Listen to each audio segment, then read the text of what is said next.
अस्सलाम वालेकुम भैनों ते भराओ, की हाल चाल जी। अज मेरा दिल कर रहा मैं तुहाडे पंजाबी च गल करा। पंजाबी च गल खुली डुली हो जाती है, उर्दू विच कदब आ जाता तो फिर गल बात नहीं हुंदी। इस तो पंजाबी साडी मादरी जबान आ ते बड़ी मिठी जबान आ। अज मैं रक्शे के पिछे लिखिया वेख्या, बेटी बाइसे रहमत है। कि असीं मनते भी हाँ भला? असीं जो आने वो करते ने। साडे तो वड्डा शैतान कोई नहीं।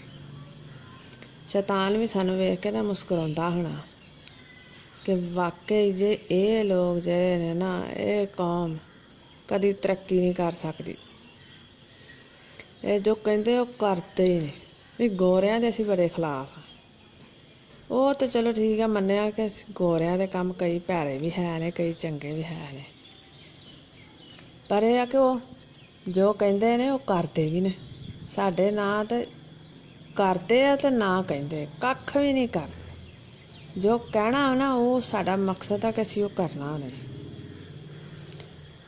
असीं मनदे इस तरह नहीं कि साडे घर बच्ची ना, तो सानूं पता हुंदा, इन्नी सैंस ही नहीं है साडे लोगां नूं ना सानूं कि बच्ची भी कुछ है वा, इहदी भी इज्जत करनी चाहिदी है।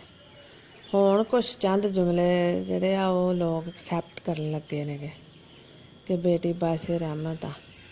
ते जे उन्हां नूं पुछया जाए तो वाकई वो मनदे भी ने इस गल नूं कि वो बेटे नूं ही नेमत मनदे आ। लेकिन ये जरूर है कि नेमत दा हिसाब होना, रहमत दा हिसाब नहीं होना। फिर भी लोग नहीं समझते।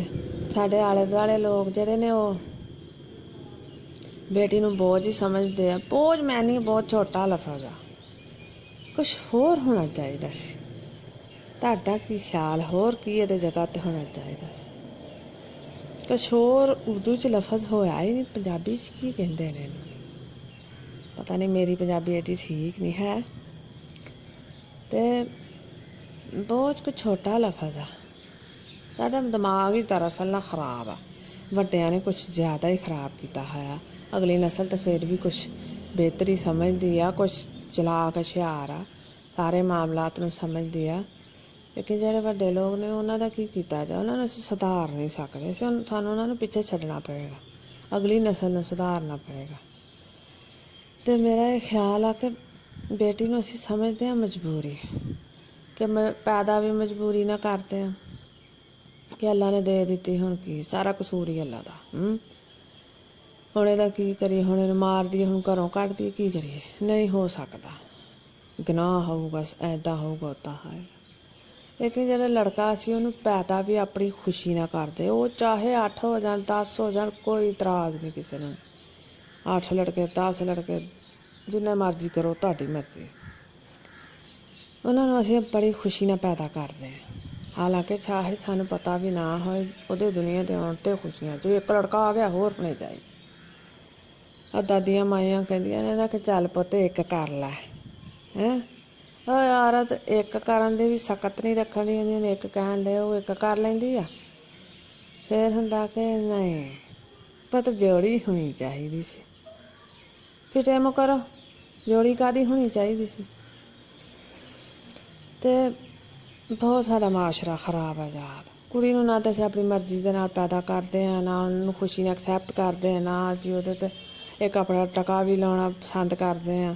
असीं ਉਹਨੂੰ पढ़ाउने भी मजबूरी नाल, पैदा भी मजबूरी नाल करदे आ, असीं ਉਹਨੂੰ ਵਿਆਹੁਣੇ भी मजबूरी नाल आ। फिर ਵਿਆਹੁਣ ਤੋਂ ਬਾਅਦ ਸਾਡਾ ਮਾਸ਼ਰਾ ਇਸ ਤਰ੍ਹਾਂ ਦਾ कि ਉਹਨੂੰ ਵਿਰਾਸਤ 'ਚ भी कुछ नहीं ਦਿੰਦੇ।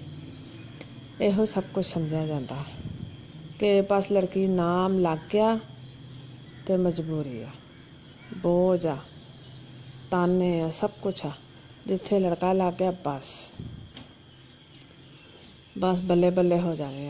अपनी खुशी नाल पैदा करना, अपनी खुशी नाल पालना, अपनी खुशी नाल उहनूं एक एक नवाला खवालना, अपनी खुशी नाल तुसीं उहनूं पढ़ाउणा, फिर ਉਹਦੀ अपनी खुशी नाल शादी करनी है। फिर जिहड़ी लड़की आउणी है वो फिर खराब होनी है, लड़का फिर ठीक होना, अपनी तरबीयत फिर ठीक होनी है। यार साडा माशरा बहुत खराब आ। तुहाडा इस बारे की ख्याल आ? ਇਹ ਤਾਂ ਸੀ ਮੇਰੇ ਆਪਣੇ ਖਿਆਲਾਤ ਸੀ। मैं किसी रक्षे के पिछे पढ़िया सी तो मेरे दिल च बहुत सारे ख्याल आते हैं। मैं क्या तुहाडे नाल शेयर करना चाहिए। तुहाडी इस बारे की राय जरूर दस्सिओ ते प्लीज़ अपने ते अपने इर्द गिर्द माइंड सैट नूं भी बदलिओ। सिर्फ इस तो कि असीं इस्लाम नूं जाणदे ही नहीं गे।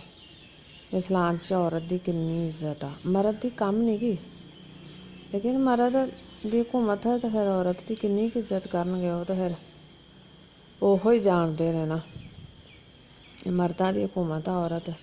वैसे हुण तो औरतां की हुकूमत होण डई, मर्दां की तो बहुत दूर रह गई। हुण तो पावर ऑफ वूमेन हर पासे हुंदी फिरदी है। चलो बहुत बेहतरी वाली गल आ। औरतां नूं भी अगे आना चाहिए, कुछ समझना चाहिए, अपनी फैमिली नूं सपोर्ट करना चाहिए। तो तुसीं बाकी जरूर अपनी राय करो कमेंट्स करोगे तो मैनूं बड़ी खुशी होएगी। अपनी राय का इजहार करो। अल्लाह ताला तुहाडा हामी नासिर होवे ते साडा भी होवे। तुहानूं खुशियां दे, आसानियां दे। अल्लाह ताला तुहानूं खुश रखे। ते मेरे चैनल नूं सबसक्राइब करो, लाइक करो ते खुश रहो। अल्लाह हाफिज़।